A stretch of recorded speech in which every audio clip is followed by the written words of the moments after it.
Монгол нутаг дахь эртний хүмүүс Чулуун зэвсгийн үеэс өвөрмөц соёлоо бүтээж нийт хүн төрөлхтний соёл иргэншил зохих хувь нэмрээ оруулсаар иржээ. Монгол улсын нутгаас илрүүлэн олд судалсан хүний гараар хийгдсэн Чулуун зэвсгийн дурсгалуудын хамгийн эртнийх нь Палеолитийн доод үе буюу одоогоос 750 мянгаас 800 мянган жилийн тэртет холбогдно. Энэхүү эрт дээр үеийн хүний бууц нь Баян-Онгор аймгийн Баянлаг сумын Цагаан агуу, Үлзийт сумын Нарийн гол, Шинжинс сумын Босго, Өмнөгов аймгийн Булган сумын Захиуртын хөндөй, Ховд аймгийн Алтай сумын Барлагын гол, Дундгов аймгийн Гурван сайхан сумын Ярхуул, Хулд сумын Төвийн дэргэд, Дэлгэр зүгт сумын Ёроолгов, Дорногов аймгийн Сайн Шандын орчим зэрэг газраас олджээ. Доод Палеолитийн үед оршин амьдарч байсан хүний хөдөлмөрийн гол зэвсэг нь гэлбэр ба мэсэн зэвсэг байсан бөгөөд тэдгээр нь цохих, цавчих, хэрчих, хусах зэрэг олон зүйлд хэрэглэгдэж байжээ. Тэр үеийн хүмүүс энэ үндсэн зэвсгээс гадна бүхэл чулуунаас хэлтэлж авсан хурц ирмэгтэй зузаан, нимгэн, залтас, ялтас, мөн арслан заан, савгат тэрс зэрэг авраг том амьтны яс, модон бороохоо шийдэм зэргийг ашиглаж байжээ. Доод Палеолитийн хүн байгалийн бүтээгдэхүүний хувьд мичин хүнээс хол тасарч орчин үеийн хүн болох шатанд байсан боловч түүний хөдөлмөрийн үйл ажиллагаа дадлаг дуршлаг тун ядуу байсан тул хамтран хөдөлмөрлөх, хөдөлмөрийн үр шим багц зэвсгээ хамтран хэрэглэх шаардлага аяндаа гарчээ. Монгол нутгаас олдсон доод Палеолитийн үеийн хамгийн эртний дурсгал нь Баян-Онгор аймгийн Үлзийт сумын нутагт Уран хайрхан уулын орчмын Нарийн голын хөндөөгөөс олдсон бүлэг дурсгалууд юм а. Эндээс Палеолитийн доод, дунд, дээд үеүүдэд холбогдох 47 бууз суурин илрүүлэн олсон байдаг. Доод Палеолитоос дунд Палеолитод шилжих үе нь 4-р галавт дэлхийн нийтийн хэмжээнд гарсан томоохон өөрчлөлт болох их газрын мөсдөлгийн төгсгөлтэй давхцсан бөгөөд Европ, Аз, Умард Америкийн ихэнх хэсэг мөсөн хүчлагтай болжээ. Үүнээс Азийн мөсдөлгийн голомт нь Урал, Шинэ газар, Тамир болон Дундад Сибирийн тэгшүндэрлэг ажээ. Эрчимтэй хөгжлийнхөө үед мөсдлөг өргөргийн 60 градусд хүрсэн бөгөөд мөслөг хоорондын үед далайн төрлөг ихсэж энэ үед өндөр уулын зах хязгаараар урдын адил уудам тал хээр үргэлжилж арслан заан, савгат тэрс, зэрлэг адуу, үхэр, буг зэрэг бусад туурайтан амьтдын зэрэгцээ хүүтэн сэрүүн уур амьсгал зогтсон цаа буг, хандгай, баавгай, арслан зэрэг амьтад шинээр нутагшжээ. Ийхүү дунд Палеолитийн үеийн цаг агаарын эрс өөрчлөлтийн улмаас ургамал амьтдын аймагт өөрчлөлт гараад зогссонгүй. Хүний бие махбод оюун ухаан хувьсан өөрчлөгдөж ирсэн ба энэ үеийн хүнийг Неандертал төрхийн хэмээн Германы нутгаас анх олдсон газрынх нь нэрээр нэрлэжээ.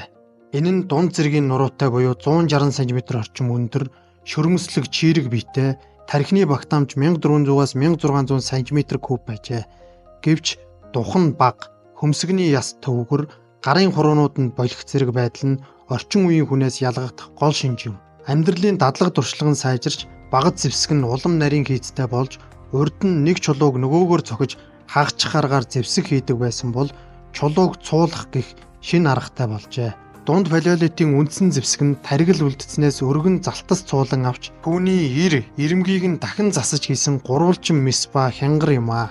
Хурц ирмэгтэй гурвалжин мэсийг хутганы зориулалтаар, нимгэн мэсийг мод ясанд суулган жад маягаар хэрэглэж байснаас гадна хянгарыг арьс шир янзлах мод ясан эдлэл хийхэд голчлон ашиглаж байлаа. Дунд Палеолитийн үед гал гарган хэрэглэж сурсан явдал нь энэ үеийн хүний хөгжилд чухал түлхэц болвоо. Галыг механик аргаар гаргаж чаддаг болсон нь чухам энэ үеэс хүйсээр хөдөлмөрлөх ялгаа улам эрчимтэй болжээ. Учир нь үр хүүхдээ асрах, ургамлын үр үндэс түүх зэрэг гэр зуурын ажлыг эрхэлж байсан эмэгтэйчүүдэд гал голомтоо сахих шинэ үүрэг нэмэгджээ. Галыг зохиомлоор гаргаж авч чаддаг болсны гол ач холбогдол нь уураг өөх тус элбэгтэй амьтдын махыг галд шарж ямар нэг хэмжээгээр болгож идэх болсон нь хүний бие бэлтрийн өсөлтийг түргэтгэж амьдралын бүхий л үйл ажиллагааг дээшлүүлэхэд чухал түлхэц болсон доршноо. Тухайлбал уураг тархинд үлэмж их нөлөөлж махан хоолноос тархи өөрийн тэжээл ба хөгжил зайлшгүй чухал бодисыг урдынхаас асар их хэмжээгээр авах болсноос тархи үеэс үед гүйцэд улам хурдан боловсрох бололцоотой болжээ.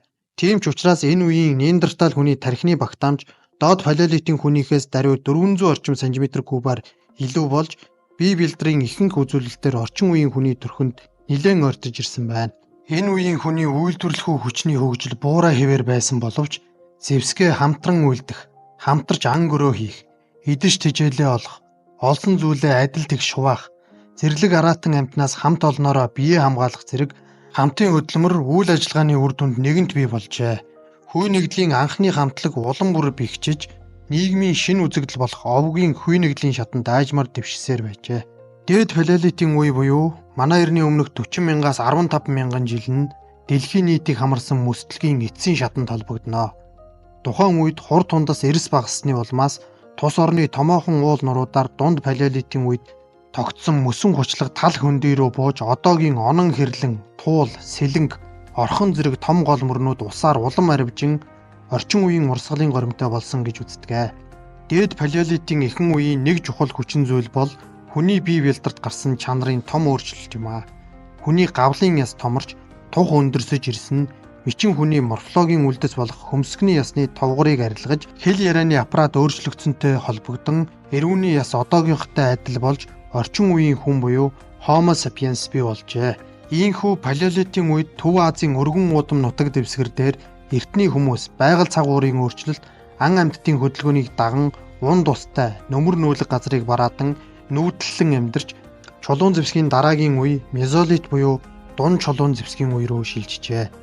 Байгаль газар зүүн байдал өөрчлөгдөхийн зэрэгцээ чулуун зэвсгийг арга барил цаашид улам сайжирчээ. Бага хэмжээний үлдцээс нарийн жижиг ялтас цуулан авч хажуу талыг нь зориуд ирлэн мод ясаар хийсэн ишинд суулгаж эхэлсэн зуулга зэвсэг ялтас ба ялтсан залцсаар хийсэн хусуур сумны ялтсан зэв хэрэглэх болсон байна. Мезолитийн үеийн хүний оюуны соёл аж ахуйд өмнөх үеэс чанарын шинэ өөрчлөлт гарч энэ үеийн хүн байгалийн бэлэн бүтээгдэхүүнийг эзэмшихээс гадна газар тариалан мал аж ахуй буюу үйлдвэрлэх аж ахуйд дэвшин орох их суурийг тавьсан байна. Тухайлбал энэ үед гарсан нэг онцлог шинж нь нум сумыг анхтлан зохион бүтээсэн явдал байлаа. Олон мянган жил үргэлжилсэн чулуун зэвсгийн эцсийн томоохон үе бол неолит буюу шинэ чулуун зэвсгийн үе юм а. Одоогоос 8000 жилийн тэртегээс неолитийн үе эхэлдэг ба чулуугаар зэвсэг хийх дадлаг туршлага арга ухаан өмнөх үеэс улам илүү хөгжиж ахуй амьдралын аливаа хэрэгцээнд олон төрөл эдлэлийг маш нарийн хийцтэй үйлдэх болжээ. Ялтсыг шовгор үлдцний бүх талаас уртаашинд суулгах болсон тул тэр нь зөв талд урт хутхан хэлбэртэй болсон байна. Монгол нутгаас шинэ чулуун зэвсгийн үед холбогдох олон зуун бууц, суурин, дархны газар илрүүлэн олсны дотор үлэмж хэмжээний баялаг олдвортой нэг нь 100-ын неолитийн суурь юм а. Шинэ чулуун зэвсгийн дурсгал бүхий хэсгээс нийтдээ 8567 ширхэг чулуун зэвсгийн төрөл бүрийн дурсгалууд шавар ваар савны хагархаа олджээ. Эдгээр чулуун зэвсгүүдийг улаан болон шар өнгийн хас, ман, цахиур, хайрга, элсэн чулуугаар хийжээ. Неолитийн үеийн үйлдвэрлэлийн бүтээгдэхүүний бас нэг чухал шинэ ололт нь шавар ваар сав бүтээн хийж хэрэглэх болсон явдал юм а. Дэлхийд дахинд мал аж ахуй бие даан үүсэж бий болсон цөөн хэдэн том голомтын нэг нь Монгол орн юм. Монгол орны чулуун зэвсгийн үеийн оршин суугчид ан агнуур, хожим мал аж ахуйн зэрэгцээ, загас агнуур, үр үндэс түүх аж ахуйг байнга эрхэлж байсан ба неолитийн үед анхны зээтүүд газар тариалангийн их усүр тавигдсан юм. Их газрын эрсдэс уур амьсгалтай Монгол орнд газар тариалан хөгжиж чадаагүй билээ.